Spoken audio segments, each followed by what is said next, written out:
Hello. It's been a bit since I made a video, but that's because I've been working on stuff. Oh, I should mute this for myself so I'm not echoing everybody, but these are the four characters I've been doing a lot of work on, so I don't think I can cover it all in one video, so I think we'll just cover the two that are going to be more like boosters, whereas these two on the right side are going to be like their own mods. But I've done a whole lot of work, so I think in this video I'll show these two that are going to be like boosters, and then I'll look at Pyro and Angel in the next one. But yeah, I've done a lot of work on these two, so let's just get in and we'll kind of break it down. I think I'll start with Iceman, and yeah, I'll kind of start going over everything I've been doing. So his freeze beam is now just a beam, like anybody else's charge beam, which I love. It's so fun, so much better to use. It has the same damage as like, crap. It's held together by a paperclip, by the way. Please don't. Please don't. No! Do not, sir. Okay. Okay, so yeah, it does the same kind of damage as like Silver Surfer's beam or who else has beams, like Spider Woman, all those, and it does the freeze effect. It's a bit less than it was when it was just a normal freeze beam, but it's still quite good. It's still dope. I love it. I love it a lot. It right now the charge effects are just the same as for this move, which I've also tweaked quite a bit, and yeah, I guess let's just show it off. It just works like a normal beam, just like anybody else's beam, really. And I'm getting a lot of lag. I hope it's not I'm going to die. I hope it's not coming through like that on everybody else's end, but I guess we'll find out.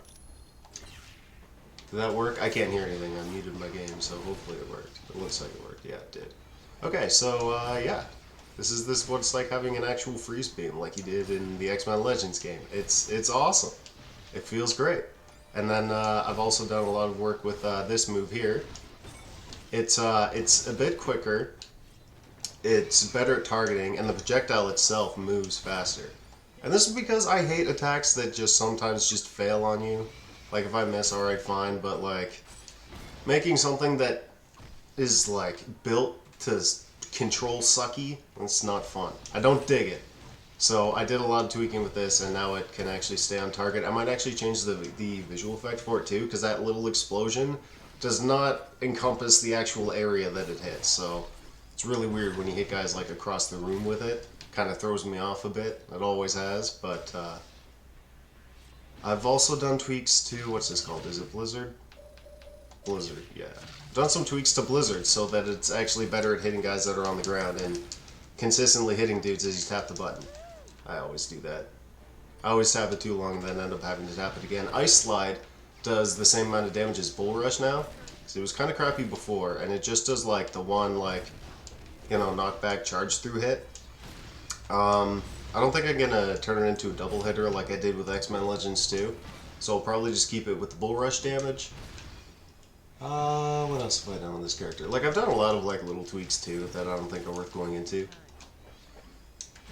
But, if I do a full breakdown, then they'll be worth going into, of course. Yeah, I don't know, that's Iceman. He feels good. Oh, I also, his Ice Shards. Before, it was only set up so that the, first shard triggered would do damage, so this did, like, half the damage of every other rapid tap, ranged attack in the game. So, yeah, now both icicles actually do damage, so now it's on par with other, you know, rapid taps like fireballs or something like that. Yeah, he feels like an Omega level mutant now, without being like overpowered, because that's no fun. He's a lot of fun to play. It's turned out really awesome. I might tweak some more. Oh, in this animation, this is Ghost Rider's charge up, and then that's Iron Man. Iron Man's Unibeam, I think. I don't know. It's something from Iron Man anyway. For those two animations, for that and the charge up and whatever. But let's look at Nightcrawler, shall we?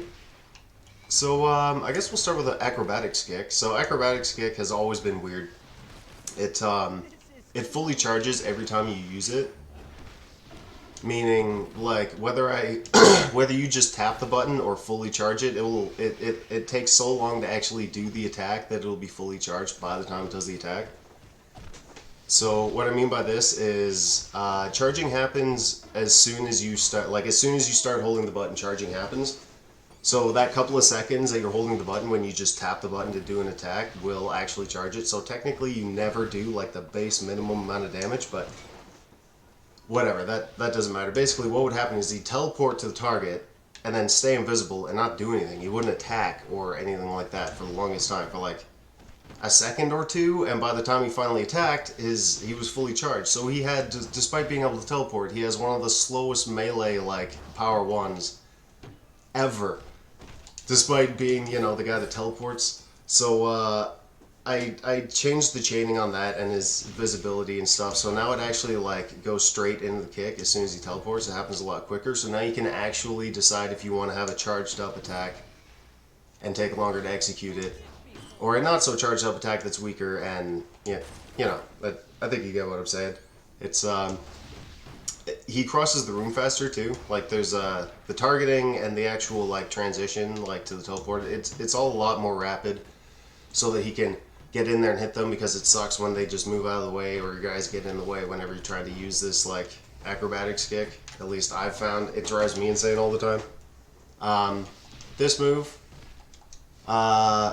Okay, so this is this one. Okay, he died too quick. Okay, so this is this move. This is the one that kills the game a whole bunch, because it's too much. It's too much code for one power. But before, as soon as you would tap the button, he'd teleport to the enemy, and it wouldn't do like the BAMF effect properly. Now it's set up so he actually does the flip, and then he does the teleportation like the animation's built for. I don't know why it was originally coded to like teleport instantly, because he would teleport as soon as you hit the button, and then he'd be over like by a guy, and then do his backflip, and then teleport and start his teleport attacks, but the effects weren't lined up either, so the effects wouldn't happen properly. It was all sorts of weird. So now it actually like happens properly. I think I sped it up as well. Like just the like starting animation. The attacks are all the same. And when he comes out of it, when he returns to where he started the attack, that part, that's also a lot faster. Same with like just coming out of a normal teleportation is a bit quicker. Oh, back to Acrobatics Kick. It does its damage in 2 hits now, because originally the first kick would do the damage stated in the description. The second kick was just some random amount of damage that was in the talents. Now it's just split up between 2 hits, like Colossus's attack. It works a lot like that. It still does the pop up and whatever at the very end. It also doesn't do the insane amount of stun it did before. It would stun for like 20 seconds, which was ridiculous. Now the stun has been moved to this move, which has also been sped up. Now finally this attack is good, because it's super slow. It takes a long time to hit like an area of dudes. It didn't do a lot of damage, it didn't have any special effects. You know, it couldn't stun anybody. It was probably like the most useless attack in his repertoire, so I took the stun off Acrobatics Kick and put it on there instead, so it's got its own stun, which, you know, increases as you level it up. Yeah, goes up and up. And yeah, so now I've actually found this is useful, and Acrobatics Kick isn't OP, but at the same time I can actually use it better because I can use it faster. So I figured that was like a much better, more effective trade between the two. Let's see, we got that, and we did the rapid thingy. And again, there's a bunch of like minor changes that I'm not really going to go into detail here that I've done with stuff to help with like targeting and speed and chaining and just all that, you know, luring stuff. Sword Whirlwind I didn't touch. It's beautiful, it's perfect, it's amazing, it's OP, it's godly. It's so good. It's such a good move. I haven't touched Sword Master yet. I'm going to tweak that quite a bit so that it actually hits guys in the like effect, like where it actually shows that it should be hitting guys. It's also going to get maybe a damage and or speed boost. I don't know. But all I know is it doesn't hold up against all the other moves, so I'm going to like play with it until I find it's worth using as much as every other move is like in our repertoire. Yeah, I think that pretty much covers what I've been doing with Nightcrawler and Iceman. I've also been working on Pyro and Angel, and that's been coming along well, so I think I'll make a video on them as well. And yeah, the issue right now is just that I don't know what to release, how or when, or like how detailed I should go before I finally release something, because I'm always tweaking things. Like I've already done work on Beast since I released him. I've already tweaked him a whole bunch. So. It's hard to know when I should just like, you know, hammer something until it's finished, and then get it out there, because I'm like constantly tweaking that. I don't know. That's you don't gotta worry about that. I'm figuring it out. So yeah. Anyway, toodles.